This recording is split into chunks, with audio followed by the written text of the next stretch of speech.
BCS বা অন্যান্য চাকরির পরীক্ষার জন্য সংখ্যা পদ্ধতির রূপান্তর এটা তো একটা কমন টপিক তাই না?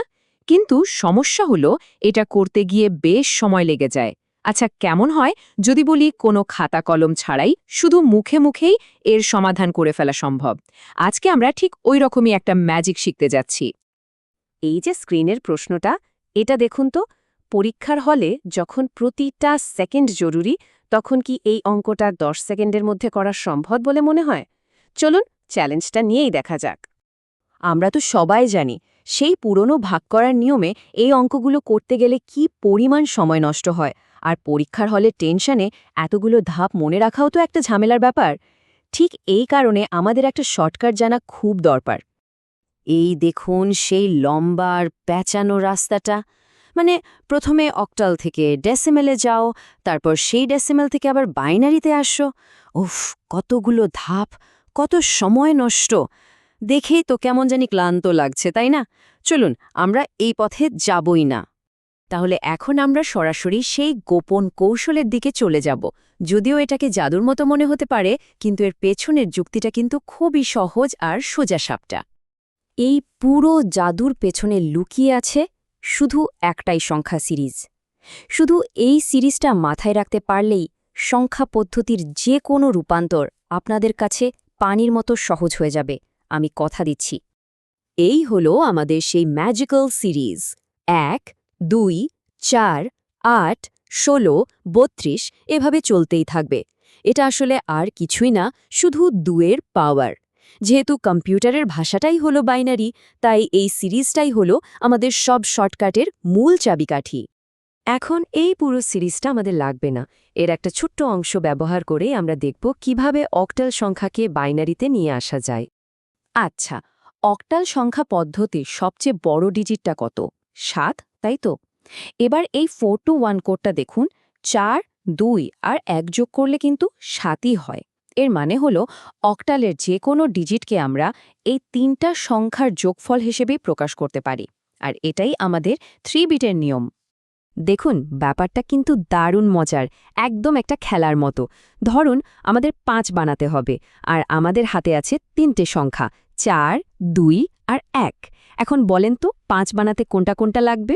একদম ঠিক, 4 আর 1। তো যেগুলোকে লাগবে সেগুলো নিচে আমরা একটা 1 বসিয়ে দেব, মানে সুইচটা অন করে দিলাম। আর যেটা লাগলো না, মানে 2, সেটা নিচে বসবে 0, মানে সুইচটা অফ। ব্যাস, হয়ে গেল। 5-এর বাইনারি কোড তাহলে কি দাঁড়ালো? 1, 0, 1। কি সহজ না? অক্টাল তো বেশ সহজই ছিল, তাই না? চলুন এই একই কৌশল ব্যবহার করে এবার হেক্সাডেসিমেলের মতো আরও একটু জটিল সংখ্যাকেও মুহূর্তেই সমাধান করে ফেলি।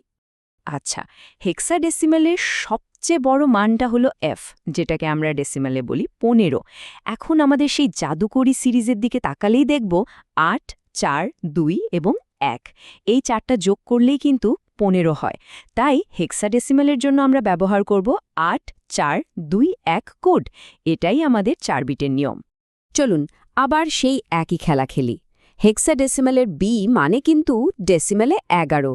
তো আমাদের 8, 4, 2, 1 কোড ব্যবহার করে 11 বানাতে হবে। কি কি লাগবে?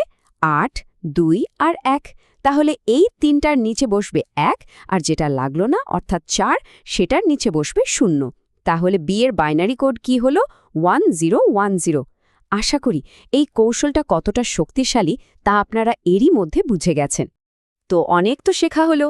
চলুন এবার আমাদের সেই একদম শুরুর প্রশ্নে ফিরে যাই এবং দেখি এই নতুন কৌশল দিয়ে কত দ্রুতই সমাধান করা যায়। মনে আছে এই প্রশ্নটা? শুরুতেই যেটা দেখে একটু কঠিন মনে হচ্ছিল।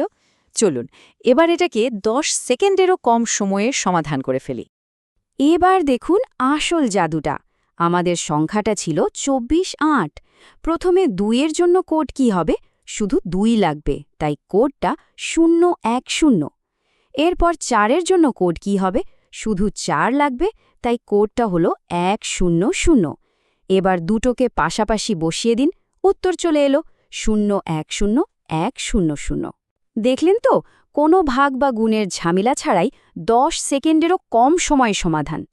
তাহলে মূল কথাটা একদম সহজ করে বললে, অক্টালের জন্য মনে রাখতে হবে 3 বিটের 4 to 1 কোড, আর হেক্সাডেসিমালের জন্য মনে রাখতে হবে 4 বিটের 8421 কোড। শুধু এই দুটো নিয়ম মাথায় রাখলেই পরীক্ষার হলে আপনাদের অনেক মূল্যবান সময় বেঁচে যাবে। একটুখানি প্র্যাকটিস করলেই এটা একেবারে সেকেন্ডের ব্যাপার হয়ে দাঁড়াবে। আশা করি এই কৌশলটা আপনাদের সবার অনেক কাজে আসবে। পরীক্ষার প্রস্তুতির জন্য এমন আর কোন টপিককে আপনারা সহজ করে শিখতে চান কমেন্টে আমাদের জানান। আমরা পরের বার সেই টপিকেরই কোনো সহজ শর্টকাট নিয়ে হাজির হব।